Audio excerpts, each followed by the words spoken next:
জেকা হবে চ্যানেলে তোদের সবাইকে স্বাগত। আজকে যেটা নিয়ে তোদের আলোচনা করব সেটা হলো গিয়ে তোদের এওটি কলেজটা কেমন এমসি ডিপার্টমেন্টের জন্য। এওটি কলেজটা কেমন এমসি ডিপার্টমেন্টের জন্য। আচ্ছা, প্রথমে কলেজটা কেমন, প্রথমে সবার আগে মাথায় আছে তিনটে জিনিস দেখতে হবে। একটা হলো গিয়ে প্লেসমেন্ট, রাইট। সেকেন্ড দেখতে হবে কি কলেজের ফি স্ট্রাকচার কেমন, তাই না, ফি স্ট্রাকচার কেমন। আর থার্ড দেখতে হবে কলেজটি অবস্থান কোথায়, রাইট। এই তিনটে নিয়ে আজকে এই ভিডিওতে আলোচনা করব। আচ্ছা, প্রথমে দেখে রাখি ইউটির, প্রথমে চলে আসি ইউটির ফি স্ট্রাকচারটা কেমন। আচ্ছা, ইউটির ফি স্ট্রাকচার যদি কেমন দেখতে হয়, আমি কলেজের তাহলে ওয়েবসাইটটা কলেজের ওয়েবসাইটে ভিজিট করি। আচ্ছা, কলেজের ওয়েবসাইটে ভিজিট করলাম, কলেজের ওয়েবসাইটে ভিজিট, দেন এখানে তোর লোকে ফিস স্ট্রাকচার অ্যান্ড ডিপোজিট, এই লিঙ্কে ক্লিক করলাম, দেন এমসিএ ফি স্ট্রাকচার, রাইট। আমরা এখানে দেখছি প্রথম ফার্স্ট অ্যাডমিশন নেবে ইউটি কলেজে 75,000, রাইট। দেন তারপরে সেকেন্ড সেমিস্টার হলো গিয়ে 50,000 করে, থার্ড সেমিস্টার 50,000, ফোর্থ সেমিস্টার 50,000। আচ্ছা, আর কি এক্সট্রা কোনো হাইট কি কোনো কিছু আছে? অবশ্যই আছে। আর একটা হাইড আছে রুলস অফ ফিস পেমেন্ট, এটা ওরা একটা ট্রেনিং ফিস নেয়, ইউটি কলেজে এক্সট্রা ট্রেনিং ফিস নেয়, যেটা ফার্স্ট ইয়ারে নেবে সেটা 12,000। তাহলে টোটাল আমরা কত হলো একটু ক্যালকুলেশন করে দেখি, তাহলে টোটাল ফি স্ট্রাকচার টোটাল কত হলো। আমরা ফার্স্টে অ্যাডমিশন অ্যাট এ টাইম দেখলাম 75,000, দেন দেখলাম 50,000 করে, বাকি রেস্ট অফ দ্য তিনটে সেমিস্টার, রাইট, প্লাস 12K এটা ট্রেনিংয়ের জন্য নিচ্ছে। অ্যাপ্রক্সিমেশন যদি ক্যালকুলেশন করি 2,40,000 মতো অ্যাপ্রক্সিমেশন এর ফি স্ট্রাকচার যাচ্ছে। আচ্ছা, এবারে ইউটি কলেজের মানে ভর্তির ক্রাইটেরিয়া দেখে নিই, যে এমসিএ করতে গেলে ক্রাইটেরিয়া কী। আচ্ছা, এমসিএ যদি ভর্তির ক্রাইটেরিয়া যদি দেখি, এটা আমার রয়েছে আগের বছরের, এটা হলো গিয়ে ভর্তির ক্রাইটেরিয়া গত 1-2 বছর আগে, সেটা নিয়ে একটু আলোচনা করি। এখানে রয়েছে তোর লোকে জেকার অ্যাডমিট কার্ড লাগবে, then allotment letter, then rank card, then date of birth লাগবে, প্রুফ একটা, যেটা তোর অ্যাডমিট কার্ড কিংবা সার্টিফিকেট যে কোনো একটা দিলে। আচ্ছা, তারপরে গ্র্যাজুয়েশন মার্কশিট, 10 মার্কশিট, 12 মার্কশিট, আধার কার্ড, ডোমিসাইল সার্টিফিকেট, যদি কাস্ট অ্যাপ্লিকেবল থাকে অ্যাপ্লিকেবল, নাহলে লাগবে না, passport size photograph, signature, anti evidence form. Actually most of the তোর কলেজে এই ডকুমেন্টসগুলোই ন্যাচারালি লাগে অ্যাকচুয়ালি জেকার থ্রুতে। জেকা কিন্তু অ্যালটমেন্ট লেটার লাগবেই, নাহলে নেবে না, ঠিক আছে, লাগবে। এইগুলো তোর জেকার এমসিএতে অ্যাডমিশন নিতে গেলে ইউটি কলেজের ক্রাইটেরিয়া। এবারে আলোচনা করি কলেজের প্লেসমেন্ট নিয়ে। কলেজের প্লেসমেন্ট অ্যাকচুয়ালি লাস্ট তোর 2023 অবধি, 2023 অবধি আপ টু 2023 ইউটি কলেজের প্লেসমেন্ট খুবই ভালো, ইউটি কলেজের প্লেসমেন্ট খুবই ভালো, ইউটি কলেজের প্লেসমেন্ট ভালো। আচ্ছা, প্লেসমেন্টে মানে কথা বলার আগে তোদের বলে দিই, কলেজটা অবস্থিত হলো গিয়ে হুগলিতে, হুগলি আদি সপ্তগ্রাম কোটায়?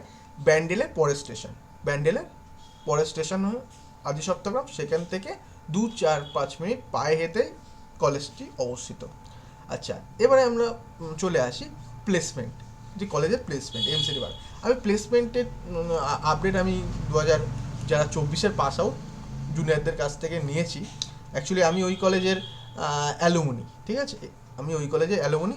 সেক্ষেত্রে প্লেসমেন্ট রিগার্ডিং সাপোজ বা আরও বিভিন্ন তথ্য আমার কাছ থেকে যেগুলো পাচ্ছিস, পুরো অনেস্টি পাচ্ছিস বা সামথিং কিছু, কারণ আমি মনে হয় এর থেকে ভালো রিভিউ কেউ দিতে পারবে না সামথিং, কারণ আমি ওই কলেজের অলরেডি অ্যালুমিনি স্টুডেন্ট। সেক্ষেত্রে জুনিয়রদের কাছ থেকে যে তথ্যগুলি আমি পেয়েছি, সেই প্লেসমেন্ট রিগার্ডিং, সেই তথ্যগুলি তোদের এই ভিডিওর মাধ্যমে বলছি বা তুলে ধরার চেষ্টা করছি, রাইট। আমি দেখেছি এমসি ডিপার্টমেন্ট 2024 এমনি বরাবরই প্লেসমেন্ট ভালো আছে, টিল এখন একটু প্লেসমেন্টটা হলো গিয়ে ডাউন রয়েছে, যেটা প্রত্যেকটা কলেজেই এফেক্ট পড়েছে। সেইটা যেহেতু কোম্পানি রিকোয়ারমেন্ট কম হচ্ছে, হায়ারিং কম চলছে, সেক্ষেত্রে প্রত্যেকটা কলেজেই রিকোয়ারমেন্ট এই ইয়ারে 2024 সালে যারা পাস আউট ব্যাচ এমসি, সেক্ষেত্রে একটু এফেক্ট পড়েছে।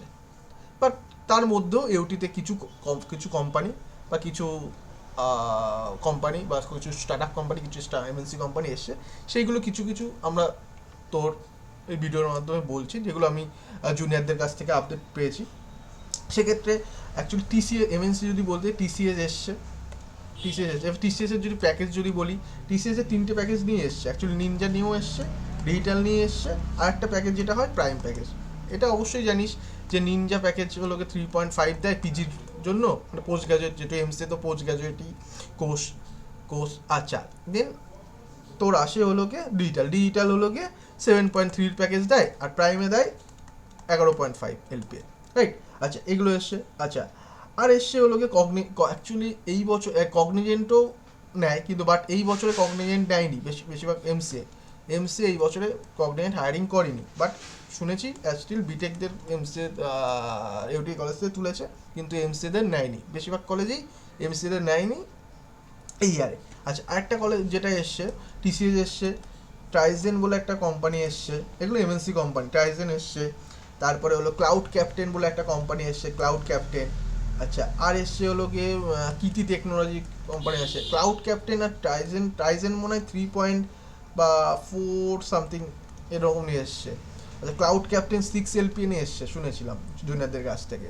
আচ্ছা, কৃতি এসছে 4.8 এলপি নিয়ে। আচ্ছা, ইনফোসিস এসছে যেটা হলো গিয়ে 9.5 এলপি, যেটা হলো গিয়ে স্পেশালিস্ট প্রোগ্রামার যে রোলটা আছে ওদের, সেটা নিয়ে। আচ্ছা, অ্যাজ পার অ্যাক্সেঞ্চারও এসছে। যদি স্টার্ট আপ কিছু বলতে হয়, স্টার্ট আপও এসছে। স্টার্ট আপ হলো গিয়ে এসছে আপনার সলিউশন এসছে, এলএক্স ডাইরেক্টলি সফটওয়্যার এসছে, কোড এলএক্স এসছে। এআইয়ের একটা কোম্পানি আমাকে বলেছিল জুনিয়র, সেটা একটা এসেছিলো, এআইয়ের একটা কোম্পানি, কোড এলএক্স সামথিং কিছু একটা কোম্পানি ছিল, তো সেই কোম্পানিটাও এসছে। ইএসএস ডিএল একটা company, enterprise system solution private limited. আচ্ছা, আর দুটো তিনটে তোর, যেহেতু আমরা মাস্টার ডিগ্রি, দুটো তিনটে কলেজ দিয়েছে, পলিটেকনিক কলেজে রিকোয়ারমেন্ট দিয়েছে, আর ইংলিশ মিডিয়াম কিছু কলেজ ইংলিশ মিডিয়াম স্কুলে আর পলিটেকনিক কলেজের হায়ারিং দিয়েছে। এবারে বলে থাকি অ্যাকচুয়ালি তোদের কিন্তু প্লেসমেন্ট রিগার্ডিং অ্যাকচুয়ালি এটা অল তুই জানিস যে এমএনসি কোম্পানি ম্যাক্সিমাম এগ্রিগেট 60% লাগে, 60% লাগে। এবারে আর এমসিএ এওটিতে এমসিএ হলো গিয়ে 60টা সিট টোটাল, এমসিএ টোটাল 60টা সিট এওটিতে টোটাল 67। এওটি হলো গিয়ে এআইটিসি অ্যাপ্রুভ কলেজ, ঠিক আছে? এনআইএফ র্যাঙ্কও আছে। আচ্ছা, ম্যাকআউটের আন্ডারে এওটি, এগুলো কলেজের ইনফরমেশান। এইটা হলো গিয়ে আজকের এই ভিডিওতে তোদের তুলে ধরলাম কী করলাম। কলেজটা হলো গিয়ে সত্যি খুব ভালো কলেজে অ্যালুমিনি হিসাবে বলছি না, কলেজটা সত্যি ভালো কলেজ, প্লেসমেন্ট যথেষ্ট ভালো। এই ইয়ারে একটু ডাউনগ্রেড গেছে, বাট কলেজটা ভালো। সেক্ষেত্রে আমি রিকমেন্ড করব তোরা এমসির জন্য মানে ভর্তি হতে পারিস, সেক্ষেত্রে যথেষ্ট বেটার কলেজ, ভালো কলেজ। অ্যাজ পার সিএস ডিপার্টমেন্টটা খুব ভালো actually. B Tech CS actually B Tech দিয়ে আলোচনা করা, বিটেক সিএস অ্যাকচুয়ালি 5K মধ্যে ক্লোজ হয়ে যায়।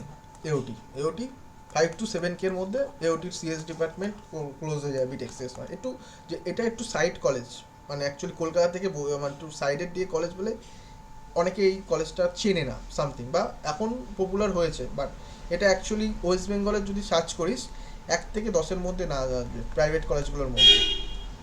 ওয়েস্ট বেঙ্গলের প্রাইভেট কলেজগুলোর মধ্যে যদি মানে বলে আছে 10 থেকে 11-এর মধ্যে এর নাম থাকেই, 1 থেকে 10-এর মধ্যে, রাইট? কলেজ ভালো। এবারে নিজের ইয়ের কাছ থেকে যারা তোদের হলো গিয়ে অ্যাকাডেমিক কেরিয়ার রয়েছে এর জন্য, তোদের যার অ্যাকাডেমিক এক্সপার্ট আছে তাদের কাছ থেকে শুনে বা সিনিয়রদের কাছ থেকে শুনে তোরা তোদের নিজের কেরিয়ার বা এই কলেজে ভর্তির চিন্তাভাবনা করিস। আমি যেটুকু জানি সেটুকু তোদের এই ভিডিওর মাধ্যমে তুলে ধরার চেষ্টা করলাম। আজকের ভিডিওটি এই অবধি। ভালো লাগলে লাইক, কমেন্ট, সাবস্ক্রিপশন অ্যান্ড ভিডিওটি শেয়ার করে দেবে। Thanks for